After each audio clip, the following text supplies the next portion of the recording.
केंद्र सरकार ने कैबिनेट बैठक में पूरे देश में जातिगत जनगणना करवाने के फैसले पर मोहर लगा दी है।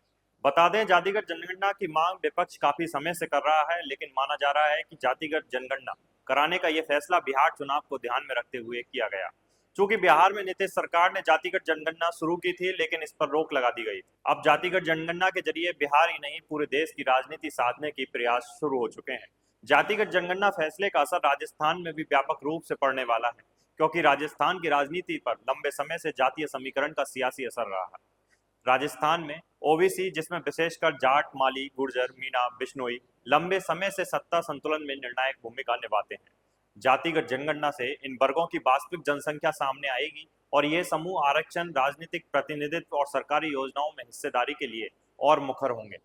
जाट समुदाय, जो लंबे समय से खुद को हाशिए पर मानता रहा है, संख्या बल के आधार पर आरक्षण या राजनीतिक भागीदारी में अधिक हिस्सेदारी की मांग कर सकता है।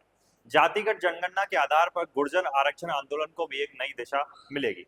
एसटी एससी वर्ग, विशेषकर मेघवाल, वाल्मीकि, भील, गरासिया समुदायों को जनसंख्या के आधार पर सरकारी योजनाओं और राजनीतिक प्रतिनिधित्व में ज्यादा पारदर्शिता की मांग करने का अवसर मिलेगा। भीलवाड़ा, बांसवाड़ा, डूंगरपुर जैसे इलाकों में आदिवासी मुद्दे और अधिक तेज हो सकते हैं। दलित समुदाय सामाजिक न्याय और सरकारी नौकरियों में अपनी हिस्सेदारी को लेकर और जागरूक हो। माना जा रहा है कि भाजपा अपने पारंपरिक सवर्ण वोट बैंक के साथ साथ ओबीसी और दलित समुदाय में गहराई से पैठ बनाने का प्रयास करेगी। वहीं कांग्रेस इन आंकड़ों के आधार पर अपनी योजनाओं को फिर से ब्रांड कर सकती है। नए गठबंधन और क्षेत्रीय नेताओं का उभार भी संभव है, जैसे माली, बिश्नोई, गुर्जर नेताओं की स्वतंत्र मांगे या नए राजनीतिक फ्रंट का बनना भी संभव है। जातिगत जनगणना से नौकरी और योजनाओं में आरक्षण पर बहस तेज होगी। राजस्थान में पहले ही आरक्षण की सीमा 50% से ऊपर जा चुकी है।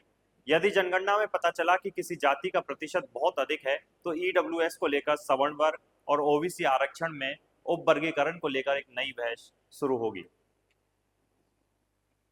जातीय आंदोलन की अगर बात करें तो सामाजिक न्याय मंच की स्थापना 2003 में लौकेंद्र सिंह कालवी और देवी सिंह भाटी ने राजस्थान में विधानसभा चुनाव से ठीक पहले एक सामाजिक सह राजनीतिक संगठन के रूप में की थी। पार्टी का उद्देश्य राज्य में आर्थिक रूप से पिछड़े उच्च जाति समुदाय को सामाजिक न्याय प्रदान करना था। दरअसल राजस्थान लंबे समय से जातीय आंदोलन की जमीन रहा है।